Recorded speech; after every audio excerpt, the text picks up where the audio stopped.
Sveiki. Siunčiu šiltus linkėjimus iš amžinojo miesto, iš Romos. Kalėdos jau visai čia pat, bet dar turime šiek tiek laiko geriau joms pasiruošti. Gali kilti klausimas, o kaip tai padaryti? Mano patarimas būtų labai paprastas. Pabandykime rasti bent šiek tiek laiko, nurimti, nutilti, pabūti su savimi ir pasvarstyti, o kas mano gyvenime iš tiesų man yra svarbu.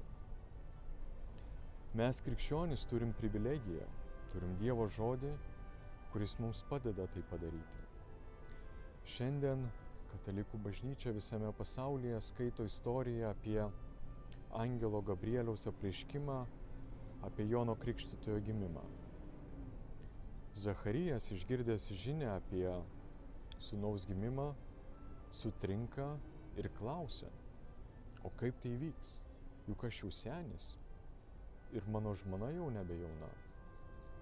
Šis klausimas mums primena Abraomo ir Saros atvejį pradžios knygoje, lygiai taip pat Marijos bei Juozapo situaciją.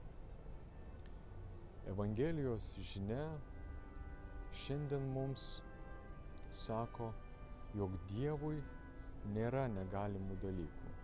Kai mums atrodo, kad jau viskas, kad mūsų gyvenime niekas nebegali pasikeisti, mus gali aplankyti Dievas ir pakviesti arba pasiūlyti pačius netikėčiausius dalykus.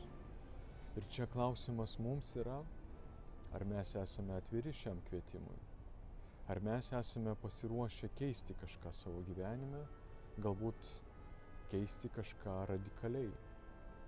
Ir jei atsakymas yra teigiamas, iš karto seka pažadas.